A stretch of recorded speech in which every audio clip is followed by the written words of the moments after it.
شان صحابہ نہ صرف گلی گلی محلے محلے پاکستان کے کونے کونے میں بیان کی جا رہی ہے کہ اللہ تعالیٰ نے ارشاد فرمایا ہے والذین معہ اشداء علی الکفار رحماء بینہم، یہ صحابہ جو کفار کے لیے بڑے سخت ہیں اور آپس میں بڑے نرم ہیں، آج ہم نے آپس میں دوریاں ڈالی ہیں اور کفار کے لیے ہم نرم ہو گئے ہیں۔ اور اقبال نے اسی آیت کا نقشہ کھینچا ہے، ہو ہلکا یاراں تو بریشم کی طرح نرم، رزم حق و باطل ہو تو فولاد ہے مومن۔ حضرات، یہ صحابہ جو ہماری شان ہیں، جو ہماری آن ہیں، جن کی اقتداء میں ہماری دنیا اور آخرت کی بہتری ہے۔ اب میں بلا تمہید دعوت خطاب دیتا ہوں ہماری جماعت کے عظیم محسن، ہماری جماعت کے عظیم محسن اور مایہ ناز خطیب حضرت مولانا اشرف شہزاد سلفی صاحب کو کہ وہ آپ کے سامنے مفصل خطاب فرماتے ہیں۔ علیکم ورحمۃ اللہ وبرکاتہ۔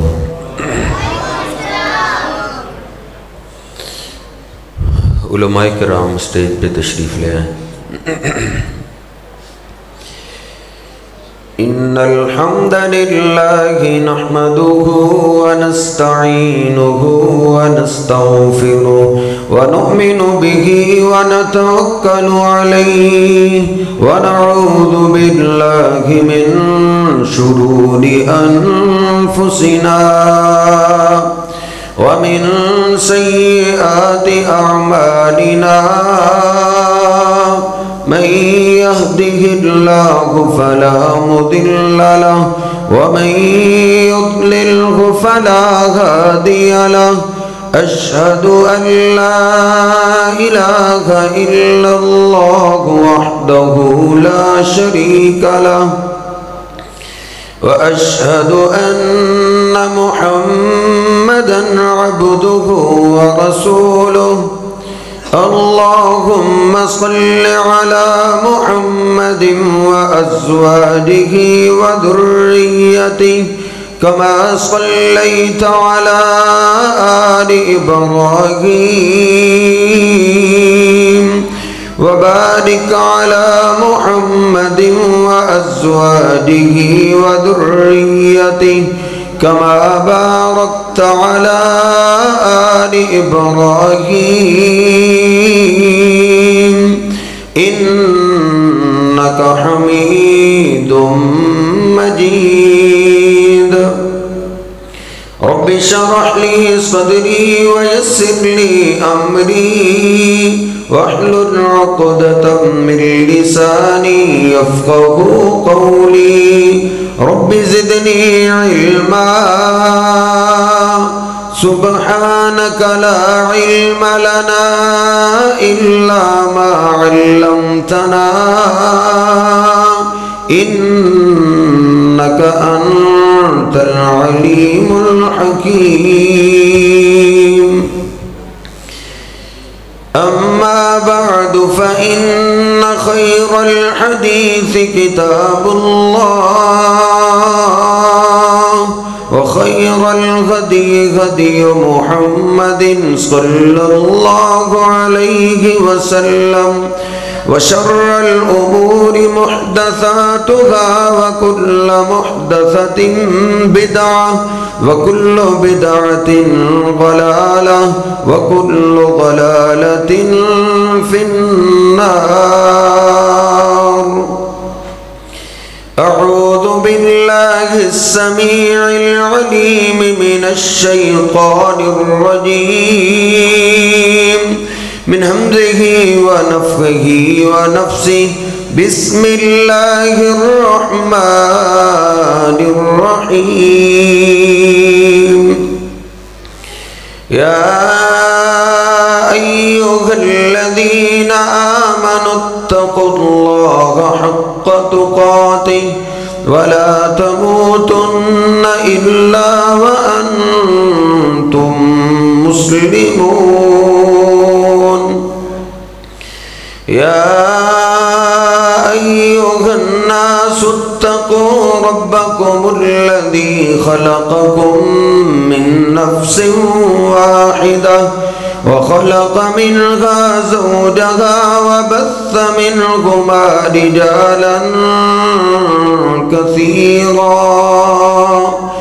رجالا كثيرا ونساء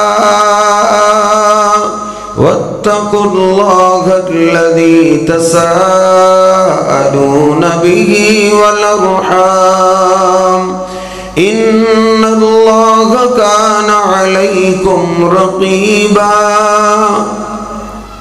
يا أيها الذين آمنوا اتقوا الله وقولوا قولا سديدا يصلح لكم أعمالكم ويغفر لكم ذنوبكم ومن يطع الله ورسوله فقد فاز فوزا عظيما سبحان ربك رب العزة عما يصفون وسلام على المرسلين والحمد لله رب العالمين۔